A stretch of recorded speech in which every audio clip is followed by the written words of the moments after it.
Hey, what's up, everybody? It's your boy NickDriver, man. Hope you guys having a great day today. This is On Air with NickDriver. This is my new podcast forum. And yeah, just trying to have fun out there in the world. Talk about some heavy stuff. Talk about some, whatever. Today's episode is brought to you by Cutter's Custom Cycles out of Knightdale, North Carolina. If you have a motorcycle and you need it fixed, if you left it sitting too long, and now your motor's messed up, man, go hit up Derek. He'll get it fixed for you, man. He'll get you riding in no time. And he's also got bikes for sale, too, so go check him out. So recently, I'm in the process of putting out a new album, and a lot of my friends have been talking to me about, like, they're really excited about some of the production on it, and for me, it's cool that people think it sounds good because, as an independent artist, you want your album to sound as good as possible. But it's very difficult to record something yourself and make it sound really good and also have some kind of authenticity to it. So for me, it's a pleasure that people actually think that these records are sounding good. Some of the people I've showed.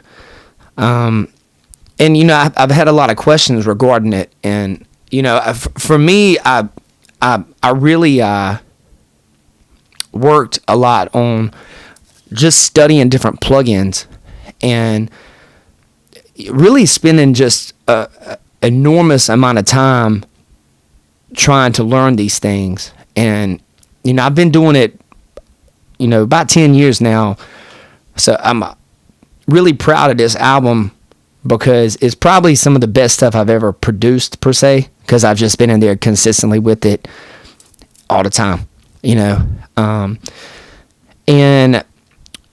I also have this secret weapon, like, in my corner, man. It's kind of like Spider-Man. He's cool, you know what I'm saying?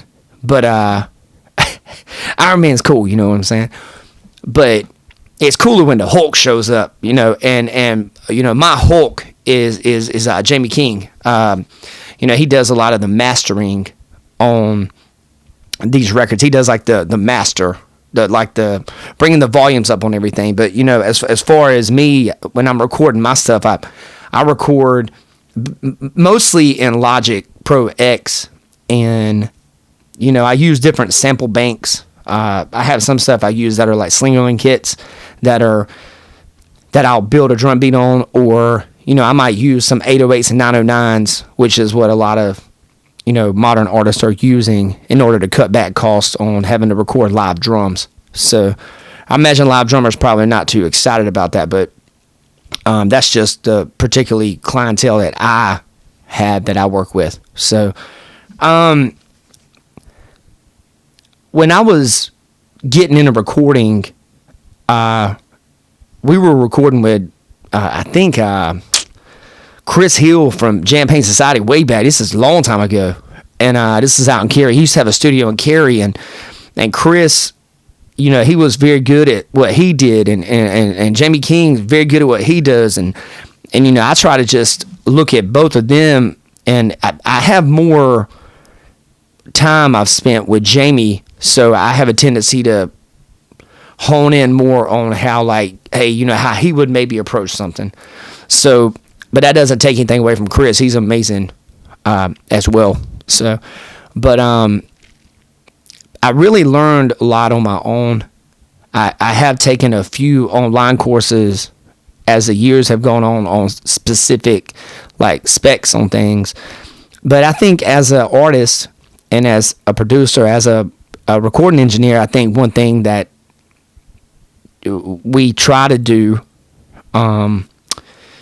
is to just try to get better on each mix and on each song. I think one of the hardest things I ran into while I was recording my own album is really, hitting record and then running into my vocal booth and attempting to try to make sure the song, that I'm giving a great performance on it. So that's one thing that I missed a lot when I was recording this album. One thing I missed on it was when I record with Jamie King, You know, he's helming he's at the helm, like in the control room, moderate, like the vocals, getting everything tuned in great, and I don't have to worry. I didn't have to worry about that side of it, you know. But when you're recording your own record and you're doing it the way I did it, at least, you know, you just have it's a little bit more uncomfortable. And when you mess up, you get mad because you got to reset everything, and you might be sitting down on a stool playing guitar. But I do think at the end of the day, I think this album is going to be one of my best albums. Jamie King's still part of it. I know there's a lot of people talk to me about him, and he done the mastering on it. And I have conversations with him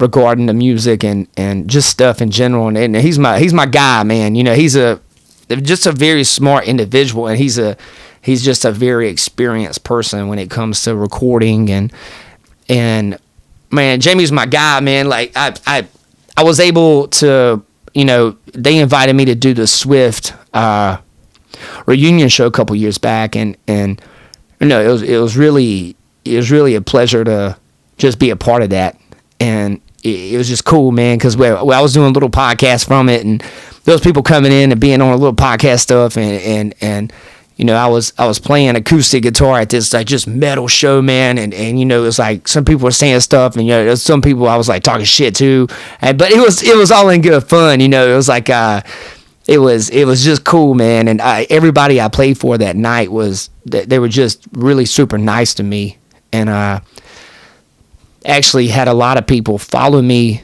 online after that show, and you know, I'm always thankful.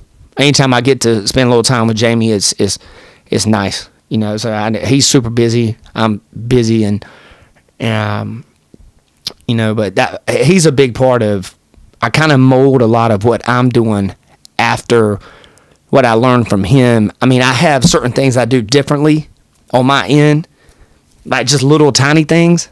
But when it comes down to like the overall, you know, the overall things, I really just try to mold my stuff after who I learned from, and who is, in my opinion, probably the best engineer on the East Coast, man. Maybe now I would put him in, you know, top 5 over the entire United States, which you might as well just say the world, man. So I would put him in that category. I'd put him in that category. So I've been very blessed to be able to have a person that is talking with me about certain things, and also teaching me as I'm going as well. And I think one thing we have to remember as musicians is we never know everything, you know. So I'm thankful for that. So, but yeah, man, that's me talking about my recording on this. I did do all my mixes. I recorded all that stuff here at my home. I outsourced my mastering to Jamie because, you know, I trust him to master it, and I encourage you guys to chase your passions too, and give people flowers while they're still alive, man. You guys take care. Be blessed. One love, man.